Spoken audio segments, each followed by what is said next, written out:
We're here in Geneva in Switzerland at the Overcoming Inequalities in a Fractured World conference hosted by the United Nations Research Institute for Social Development.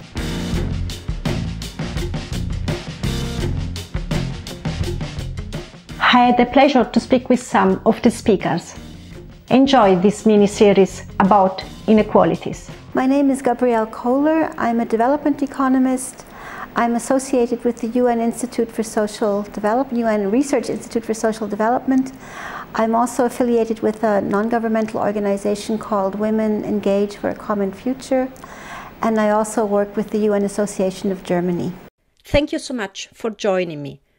How is this conference relevant to you?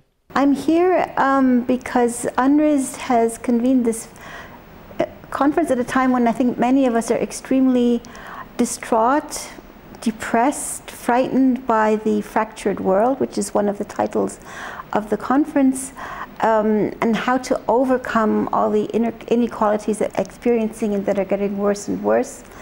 My question is there any space to be optimistic? Are there any counter trends against the increasing exploitation, increasing concentration of wealth, what I call unfettered capitalism, capitalism that is no longer regulated by a social welfare state? Is there any space where we see some countercurrent that gives us some reason, even naively, to be optimistic? And that's why I'm here. Are there reasons to be optimistic? Well, the paper I'm presenting, I've called it Creative Coalitions.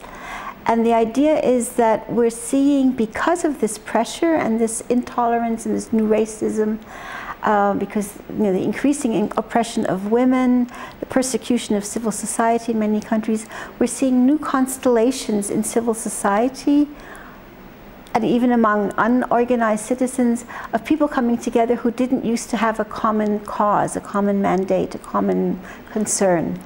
And so examples are, for instance, in the United States, the movement that started with the Women's March when the new president, when Trump was inaugurated, which is not really a feminist movement, but it embraces very many different groups in American society. Of course, feminists, but also climate fighters, the people who are opposed to the American gun laws, etc. In Germany, we're finding new alliances. Germany is where I live. We're finding new alliances that we wouldn't have seen, I think, 10 years ago, where asylum seekers and organizations defending the rights of asylum seekers are teaming up with the Federation of Industry, the Federation of Trade and Commerce, to fight against government decisions to deport individual asylum seekers who are not recognized. The industrialists are interested in the vocational training expenses that they've incurred, but they're also interested now in that individual because they've realized these are people who have a lot to give as well, as productive members in society.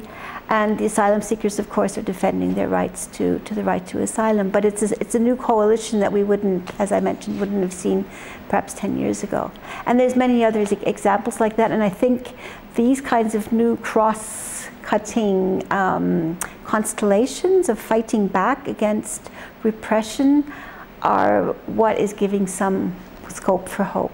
And I have to really add a very important footnote. I'm talking about developments in democratic societies. If we look at the low-income countries that are dictatorships, people are being killed every day now. So this is not, I mean, it's not to be taken lightly, but where there is that democratic space, we are seeing these new coalitions. What are the main challenges, in your opinion, here? Well, for these groups, let me start with the positives. I think they have a lot of momentum, they have a lot of energy. They're getting quite clever also in terms of, producing emotional values. They have the stickers and the songs and the banners, etc.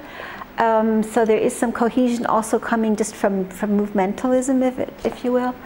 The challenges are, of course, that these groups, precisely because they're cross-cutting, don't really have negotiating power. So it's not like a trade union that can go on a strike. There's no negotiating power. Also, because they are cross-cutting, sometimes there are strange bedfellows. So one is coalescing with groups, amongst groups that one would actually see with reservation. So that, at the same time is the Achilles heel of these kinds of movements. And where does your passion come from? I think I'm passionate about this nowadays because I'm a grandmother, and I have three beautiful grandchildren who are very young, and I'm really worried about their future. And so, a part of being a political economist and being someone who's been interested in fighting for human rights in my career, I used to be a UN official, but I think what's really driving me the most now is thinking 20 years from now, what kind of a society, what kind of an economy, and what kind of a planet will these young children be living on? How do you feel the situation will have developed in the next 10 years? Well, if this, we can say that this creative coalition is very naive, because if we look at global production chains, how they work, how they exploit, how they exploit people, how they exploit the planet. If we look at the power of dictatorships, it's very naive to think that some of these, local or even regional opposition groups might actually change something. But I think if we don't look at opportunities for fighting back, then we would be totally lost. What will the world look like in 10 years? Well, I hope that we will see another eco-social turn. In the UNRISD publication that came out 2 years ago called Transforming Our World, which relates to the SDGs, the Sustainable Development Goals of the United Nations, there was this notion that we had seen a social turn in the 1990s that was putting more emphasis with the Millennium Development Goals, or in the 2000s rather, putting more emphasis on social equality, social goals, social policy interventions, and that we were thinking, even just 2-3 years ago, that there was now an ecological social turn, whereas now these past 2-3 years we've been seeing more and more retrogression on policies, and I think we need to, if we don't succeed in strengthening the or coming back to an eco-social turn, we will have a very, very difficult situation in 10 years, both economically, ecologically, and socially. What steps do you suggest should be taken to enable change? Well, I think this particular conference is interesting because there's a lot of policy ideas floating around, and some are quite not conservative in the political sense, but we've seen them for a long time, and it's around increasing social protection, child benefits, social pensions, unemployment insurance, which has been on the agenda since 1919. If we look at the creation of the ILO. There are a lot of discussions this time in this conference around decent work, which means at least minimum wage, wages that actually enable people who are working to be socially, in social insurance, as well as having a decent income, as well as having accident and health insurance, etc. But there's also now more discussions about how do we actually address the power hierarchies and the political change that is needed. How can we create structural modifications in power? Well, again, this is probably a bit too optimistic and a bit too naive, but maybe these creative coalitions, these cross-cutting coming together of civil society, which also would need to include political parties, progressive political parties, parliamentarians, and others. Perhaps they can, succeed in challenging, repression and planetary destruction and economic exploitation. What is the most important lesson you have learned so far in your career? I think what I've been learning lately is the important, it's something that as a political economist one is of course always aware of, but I think it's becoming more prominent in research in the past few years, the importance of power, constellations, the importance of hierarchies, the importance of in social exclusion and economic exploitation, how it's really a relational element that is formed by where you stand, where one's position or one's group position is in the social and political and economic hierarchy. Often in the past we have seen a change in the people holding the power, but we have not seen a change in attitude and direction. Do you agree? I would agree. I think if we look at past social movements, there is always that risk that those who are then in power become like those who they've overthrown. I lived in Nepal. I worked in Nepal during the Nepal Civil War. I was there in 2007 when the Civil War was over and there was a peace agreement. And we were all very disappointed in subsequent political alliances that went back to the old mode of order. The same thing we're seeing in Myanmar today. I think many of us were very, very excited when Myanmar started opening up politically. And a few years later, we see genocide against the Rohingya. So again, there's a new group, or possibly partially new group in power, but the old patterns of oppression are reappearing. How did you get into this field?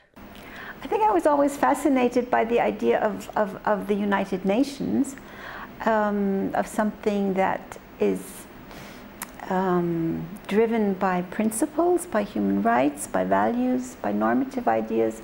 And I think to this day I do believe that ideas can change the course of history, but of course it takes a lot of good fortune and it takes a lot of coalitions. What message would you give to your younger self? Don't despair. Don't give up.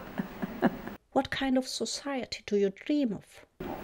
Well, I think everyone who's at this conference, I think, shares the idea of an egalitarian society that does not exploit the planet.